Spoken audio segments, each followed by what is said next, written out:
D'Angelo funeral, Erykah Badu.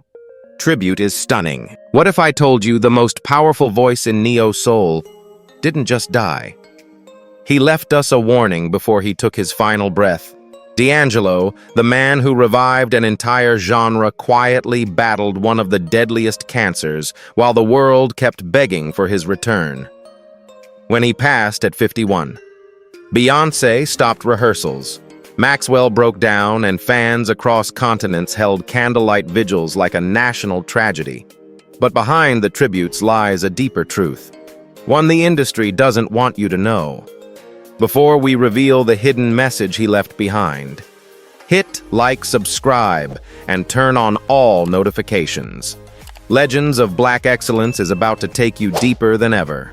The death that shook the music world. When the news broke that D'Angelo had passed away at just 51 years old after a private battle with pancreatic cancer, the entire music world froze in disbelief.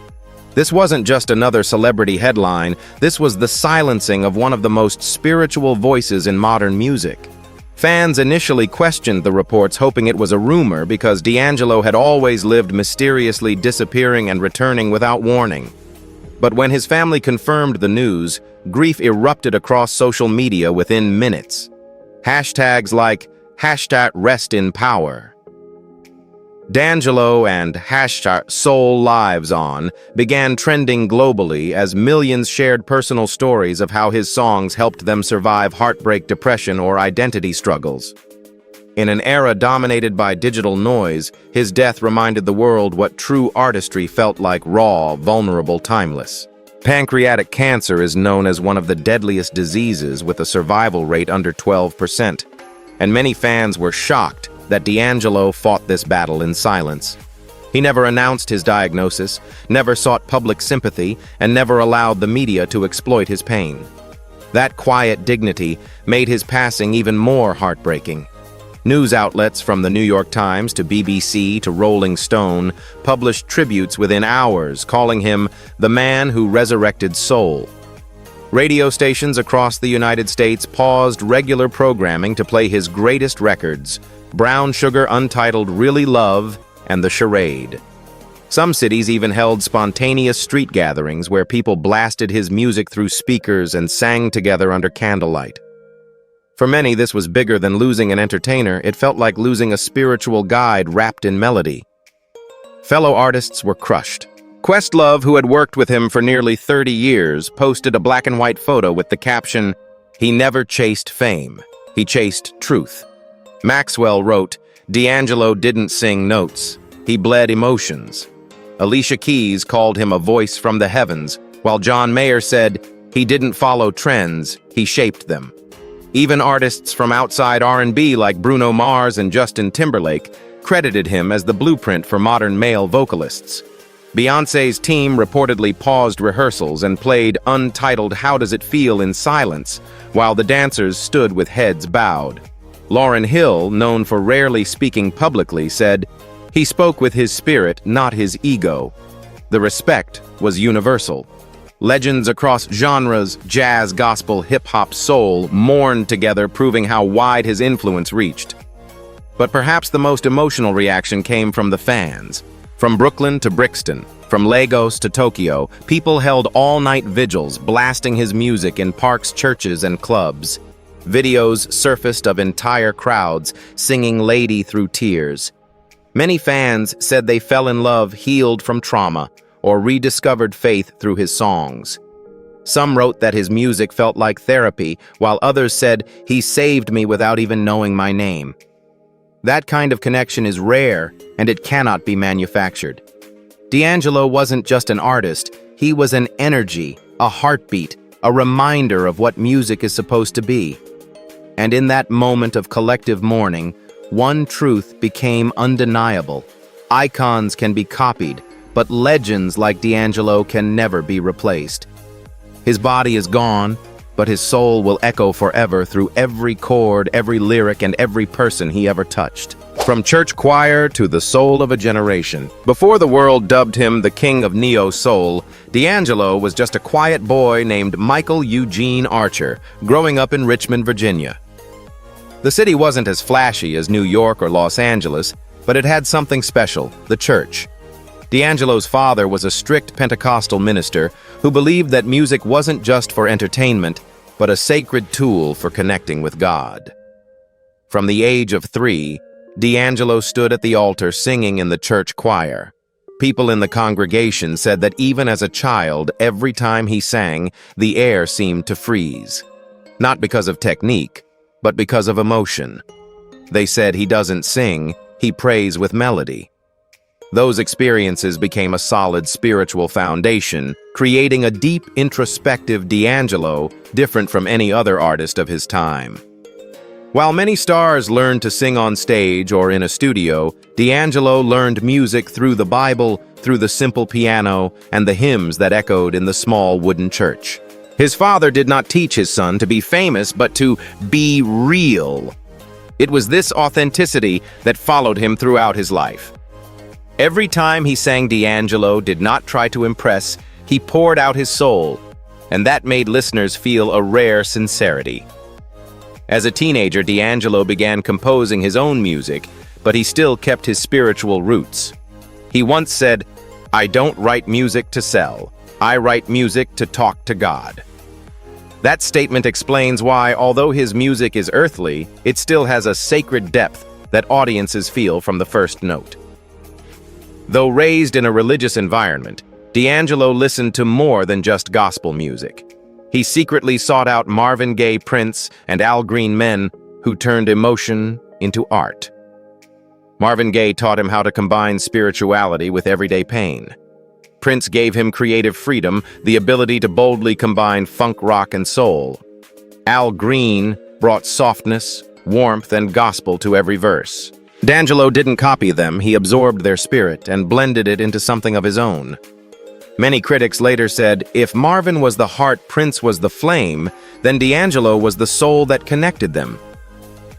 But what made D'Angelo unique wasn't just his musical influences, but the way he merged the church's past with the soul's future.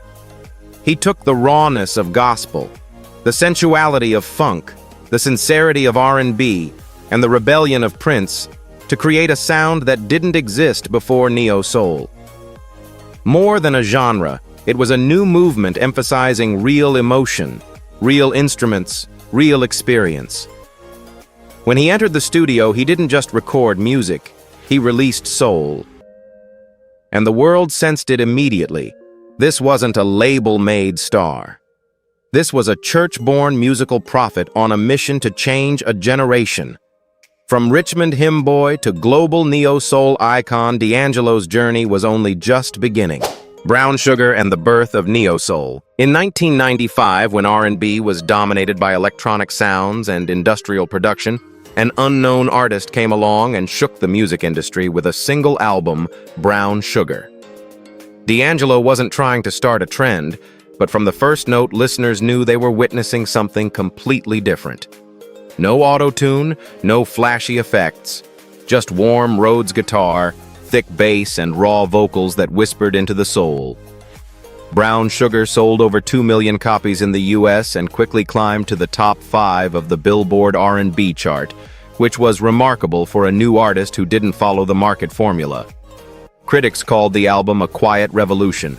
It wasn't loud, but it was so powerful that the whole world had to listen. What made Brown Sugar special wasn't just its commercial success, but the real feel in each melody. When D'Angelo sang When We Make Love, it wasn't a hollow lyric, it was a heartfelt confession.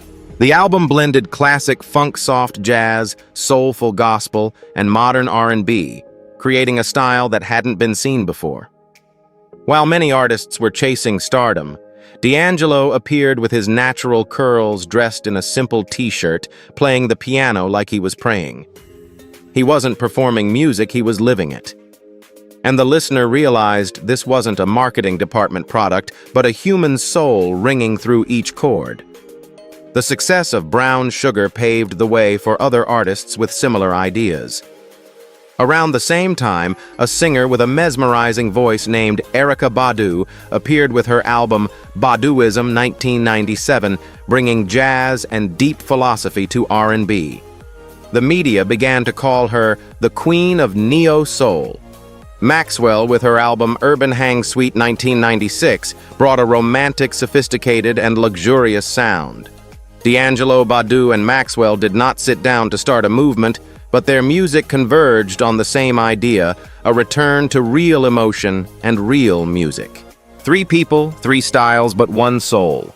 And so the term neo-soul was born not from the record label, but from critics trying to define this revolutionary new phenomenon.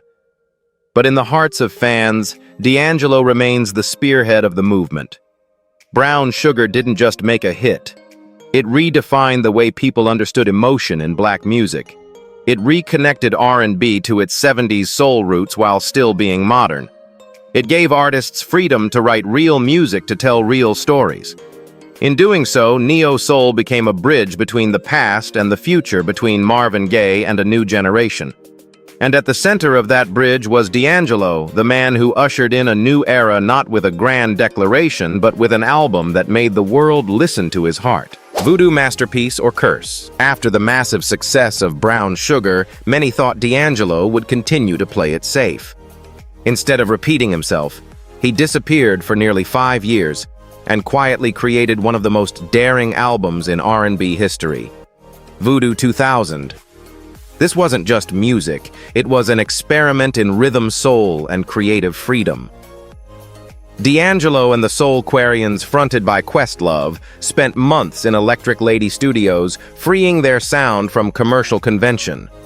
Voodoo was behind the beat-blending funk, jazz, gospel, and hip-hop in a way that had never been done before.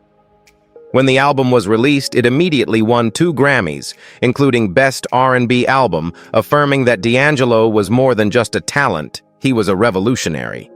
Critics compared his creativity to Prince's peak, calling Voodoo a new Bible of modern soul. But just as D'Angelo's talent was at its peak, a storm erupted out of control. The video for Untitled How Does It Feel, shot in a single take, focused solely on his naked body under minimal lighting.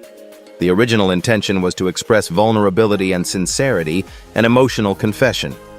But when the video aired, the public didn't see art. They saw only a perfect body. Overnight, D'Angelo became music's biggest sex symbol. Television shows replayed the video for hours. Women screamed, "Take it off," at every show. The media called him a sex god, Mr. Untitled, instead of a genius musician. The irony, what was meant to celebrate the soul, made the world look only at the body. Questlove, who witnessed the transformation after the video, once said he wanted to be Marvin Gaye, but they turned him into Magic Mike. Every time he performed, D'Angelo had to listen to audiences screaming for him to take his shirt off instead of listening to him sing. For an artist who considered his music sacred, it was more than just uncomfortable. It was psychologically devastating.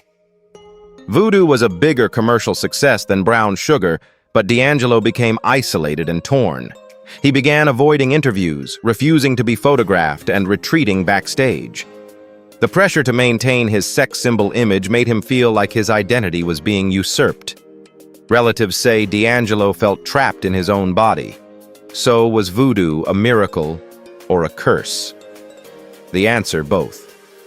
Artistically, it is one of the most influential albums of the 21st century, included on Rolling Stone, Pitchfork, and Time lists of the greatest albums of all time. Emotionally, it elevated D'Angelo to the top, and also brought him down to earth. Its success was so overwhelming that the world no longer saw him as a person, but as an icon to be consumed. Voodoo proved D'Angelo had the genius of Prince, but it also cost him what so many legends have: when you reach perfection, the public tries to own you. And in D'Angelo's case, his masterpiece didn't just change music, it changed his life forever. Fame addiction and the silent collapse. After Voodoo, the world thought D'Angelo was enjoying the height of his fame, but in reality, he was engulfed in an unseen internal battle. Objectification from the public, pressure from his record label to make the next album faster, sexier, and heavy expectations gradually drained his creative inspiration. The man who once considered music sacred began to feel alienated from his own voice. He avoided appearing in front of cameras, refused to attend events, and cut off contact with many associates. The isolation deepened, and the thing that once gave him life music suddenly became a burden. Depression crept into his days, robbing him of faith in himself and his audience. In that darkness, D'Angelo turned to alcohol to numb his emotions. It started with small drinks to relieve stress, but it quickly turned into a dangerous addiction. Friends in the industry say he showed up at the studio with a blank look in his eyes, not talking much, not playing like before. His vitality disappeared. Music appointments were canceled. Questlove, who knew him better than anyone in the industry, began to worry seriously. "We were afraid that one day we would get a call saying D'Angelo was no longer there," he admitted. Worst of all, D'Angelo began to believe that people loved him only for his untitled image, not for his soul. When an artist loses faith in his true worth, that is the most dangerous moment. In 2005, that fear became a reality. D'Angelo was arrested for drunk driving and drug possession. His mugshots in the newspapers caused a stir. Fans couldn't believe their eyes. The man once hailed as the voice of the soul became a symbol of depression. But the worst blow was yet to come. Sometime later, D'Angelo was in a serious car accident that nearly killed him. The car was crushed and he was rushed to the hospital in critical condition. To many, it was just an accident. To close friends, it was a final warning from fate. If he continued like this, he would not get a second chance. After the accident, a group of people stepped up to save him. Not strangers from his work, but people who truly loved him. Angie Stone. The mother of his son walked into the hospital and said bluntly, "If you don't change, our son will lose his father." Those words hit him right in the heart. With the support of Angie Questlove and a few friends in the industry, D'Angelo agreed to rehab. It wasn't an easy decision. A brilliant but damaged artist had to face himself. He underwent therapy, cut out alcohol, and learned to forgive his past. It wasn't a quick journey, but it was the first step to rebirth. Because sometimes to be saved, a soul has to hit rock bottom. And D'Angelo had just hit rock bottom to prepare for the greatest comeback in neo-soul history. Black Messiah, the resurrection of a legend. After more than a decade of silence and out of the spotlight, many believed D'Angelo's career was over. But in December 2014, without a peep, without a marketing campaign, he dropped a bombshell called Black Messiah. The music world was shocked. The album appeared like a bolt from the blue, bold, profound, and full of protest. This wasn't a product to please the market. This was a statement from a man who had died and come back to life. From the title, Black Messiah, D'Angelo made it clear that he wasn't just making music, he was leading a movement. He wasn't back to continue. He was back to change the game. And as he put it, this ain't a comeback, it's a revolution. Black Messiah was unlike any other R&B album of its era. While the radio was filled with upbeat tracks, he chose something raw and dangerous. The sound was raw, the guitars pulsing like a beating heart, the vocals raspy like a prayer. But what made the album great was its message. D'Angelo spoke about social injustice, police brutality, faith, black history, and even inner struggle. Songs like The Charade and 1,000 Deaths came as America was reeling from Ferguson and Eric Garner. Fans weren't just listening to music, they were hearing the cry of an entire community. The New York Times called Black Messiah a priest of truth, and Rolling Stone praised the album as harmonized prophecy. No critic would dare call it plain R&B. It was gospel funk rock spiritual warfare. Fans around the world were elated. Those who had waited 14 years for him wrote in unison, "D'Angelo is back to save the soul of music." Listeners opened the album and realized this was not the voice of a star, but the voice of a generation. On forums, people argued not about the melody, but about the philosophy behind each line. Contemporary artists from Kendrick Lamar to Frank Ocean openly acknowledged that Black Messiah opened the door for them to dare to make music with depth. Many rappers even called D'Angelo the silent teacher because this album proved that true art can resist the system and still reach the masses. The rare stages he appeared on became ceremony, where the audience did not dance, but listened as if attending a sacred ritual. And then, the inevitable happened. The Grammys bowed. Black Messiah won Best R&B Album, but more importantly, it sparked a wave of celebration of authenticity in music. D'Angelo didn't need a scandal, he didn't need a media campaign, he just needed the truth. The press hailed him as the prophet from the desert. Fans called him a living soul. Artists called him a creative benchmark. And the world understood one thing: this wasn't just a comeback. This was the rebirth of a legend. Black Messiah didn't just rehabilitate D'Angelo, it reminded everyone that authentic art can go silent for 14 years. But when it comes back, it can shake the culture.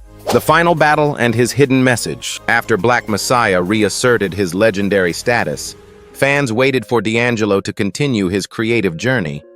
But then he quietly disappeared from the stage. Many thought he was just resting as before. But the truth was much more painful. Around 2019, D'Angelo was diagnosed with pancreatic cancer, one of the diseases with the highest mortality rate, with a 5-year survival rate of less than 12%. Instead of announcing it to the media, he chose to stay silent, fighting silently. No press conferences, no calls for sympathy. He did not want people to remember him as a patient, but as an artist who was still living his purpose. The performances gradually decreased, then disappeared, but no one knew that behind that silence were chemotherapy, prolonged pain, and long, lonely nights.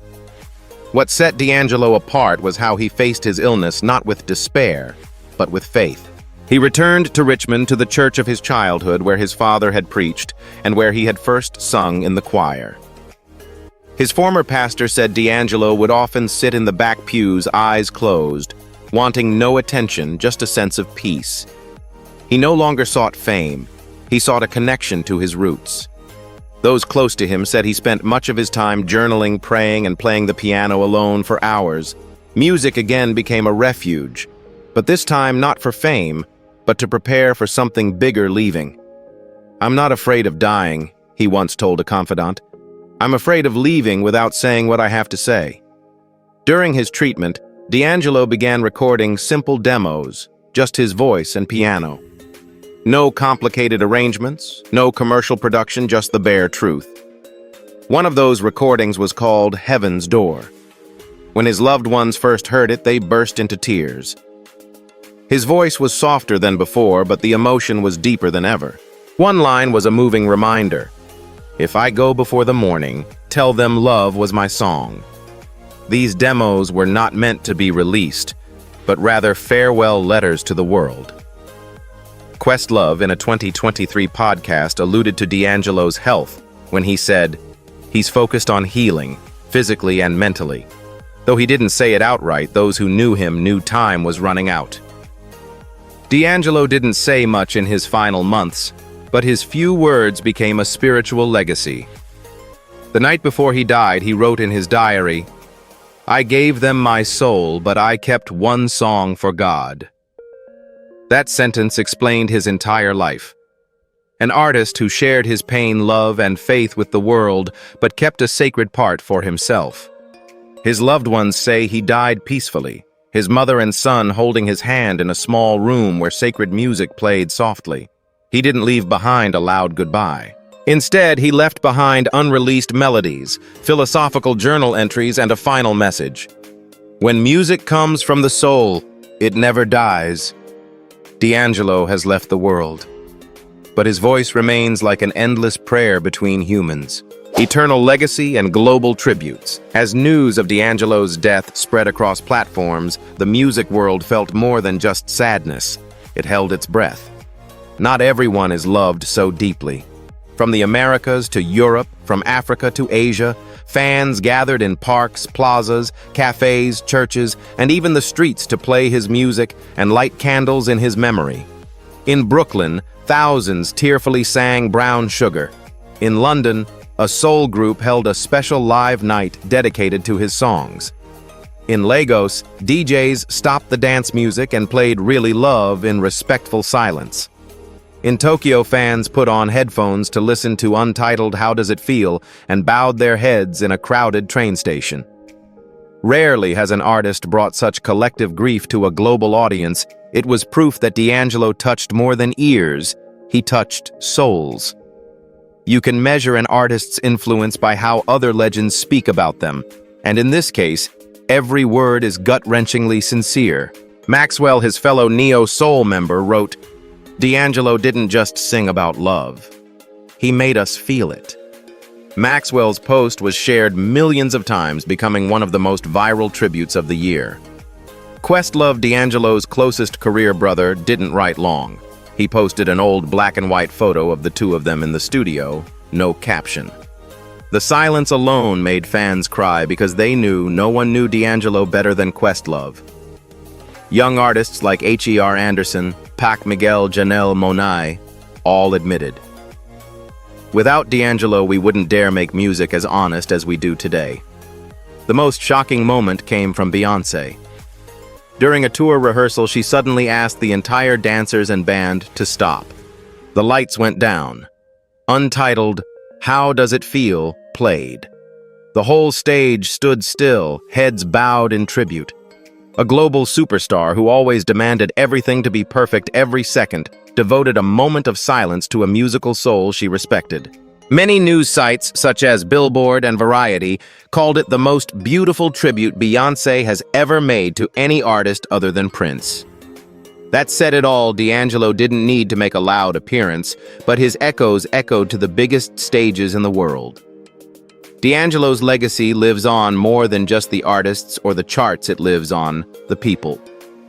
People say his music helped them overcome depression, save their marriages, understand themselves, or find their faith again. Fans call him the melodic healer, the voice of the heart, the soul of the 21st century. It's no coincidence that Rolling Stone hailed Brown Sugar Voodoo and Black Messiah as the holy trinity of neo-soul.